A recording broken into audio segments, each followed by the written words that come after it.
এখন আমাদের দেশে ৭১-এর পরাজিত শক্তির তৎপরতা আছে। বিশেষ করে যেটা আমরা বিগত ফ্যাসিস্ট সরকারের আমলে দেখেছি যে জাতিকে বিভক্ত করে রাখার জন্য মুক্তিযুদ্ধের পক্ষের শক্তি বিপক্ষের শক্তি নামে নানানভাবে ট্যাগ দেওয়া হতো। কার্যত আমি মনে করি যে এই ৫৪ বছরে এখন আর স্বাধীনতার বিপক্ষের শক্তি বলে কিছু নাই। যারাই বাংলাদেশে আছে সকলেই স্বাধীনতার পক্ষের শক্তি, মুক্তিযুদ্ধের পক্ষের শক্তি। আমরা প্রধান উপদেষ্টা এবং মহামান্য রাষ্ট্রপতি যখন শ্রদ্ধা নিবেদন করেন আমাদের বিদেশি মেহমান পূর্ব তিমুরের প্রেসিডেন্টকে নিয়ে, আমরা সে সময় উপস্থিত ছিলাম। এখন আমরা দলের পক্ষ থেকে আমরা শ্রদ্ধা নিবেদন করব। তবে এইবারের বিজয় দিবসে বিশেষ করে আমরা মনে করি যেহেতু ১৯৭১ সালেও মুক্তিযুদ্ধের যে লক্ষ্য উদ্দেশ্য ছিল যে একটি বৈষম্যহীন শোষণমুক্ত গণতান্ত্রিক সমাজ এবং রাষ্ট্র বিনির্মাণ করা, ২০২৪ এসেও কিন্তু সেই বৈষম্যের বিরুদ্ধে আমাদের তরুণ প্রজন্মকে আন্দোলন করতে হয়েছে। তার মানে এটা কিন্তু স্পষ্ট যে গত ৫৩ বছরে মুক্তিযুদ্ধের আকাঙ্ক্ষা পূরণ হয় নাই, যার কারণে কিন্তু এখন গোটা বাংলাদেশের নাগরিকদের মধ্যে মুক্তিযুদ্ধের আকাঙ্ক্ষায় নতুন বাংলাদেশ গড়ে তোলার জন্য রাষ্ট্র সংস্কারের একটা জোরালো দাবি উঠছে।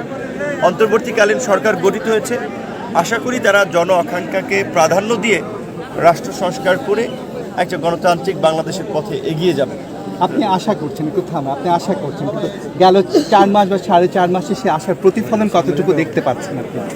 ৪ মাসে আসলে একটা সরকারকে মূল্যায়ন করার জন্য যথেষ্ট সময় নয়। বিশেষ করে বাংলাদেশের এই ধরনের পরিস্থিতি বোধহয় বাংলাদেশ গত ৫৩ বছরে ফেস করে নেই, যে একটা সরকার পরিবর্তনের সাথে সাথে আপনার সরকারের ঊর্ধ্বতন কর্তৃপক্ষ, সেটা আইন শৃঙ্খলা বাহিনীর কর্তৃপক্ষের পাশাপাশি যে মসজিদের ইমাম মুয়াজ্জিন পর্যন্ত পালিয়ে যায়। আপনারা দেখেছেন যে জাতীয় মসজিদ আমাদের বাইতুল মোকাররমের খতিব সাহেবও পালিয়ে গেছেন। তো এইভাবে রাষ্ট্রকে এরকম একটা ভঙ্গুর ব্যবস্থায় নিয়ে গিয়েছিলেন। কাজে সেখান থেকে রাষ্ট্রকে একটা সঠিক চাকিয়ে তুলতে কিছুদিন সময়ের প্রয়োজন। হয়তো এটা ঠিক যে আমাদের যে প্রত্যাশা ছিল বিশেষ করে ইউনূস সরকারকে নিয়ে, যে প্রফেসর ডক্টর মোহাম্মদ ইউনূসের যে আন্তর্জাতিক খ্যাতি এবং তার জ্ঞান, তার যে পাণ্ডিত্য, আমাদের ধারণা ছিল তার সেই জ্ঞান, পাণ্ডিত্য এবং অভিজ্ঞতার আলোকে বাংলাদেশকে দ্রুত গতিতে অনন্য উচ্চতায় এগিয়ে নেবেন। কিন্তু ৪ মাসে সেটা কিছুটা হোঁচট খেয়েছে।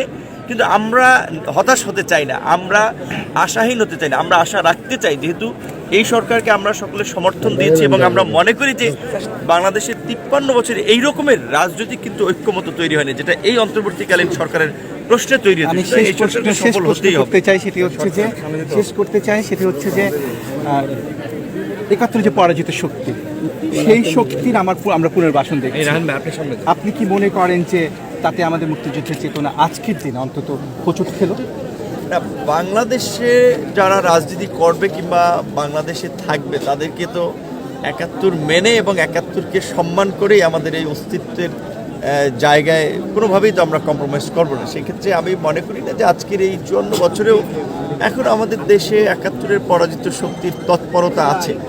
বিশেষ করে যেটা আমরা বিগত ফ্যাসিস্ট সরকারের আমলে দেখেছি যে জাতিকে বিভক্ত করে রাখার জন্য মুক্তিযুদ্ধের পক্ষের শক্তি বিপক্ষের শক্তি নামে নানানভাবে ট্যাগ দেওয়া হতো। কার্যত আমি মনে করি যে এই ৫৪ বছরে এখন আর স্বাধীনতার বিপক্ষের শক্তি বলে কিছু নাই। যারাই বাংলাদেশে আছে সকলেই স্বাধীনতার পক্ষের শক্তি, মুক্তিযুদ্ধের পক্ষের শক্তি।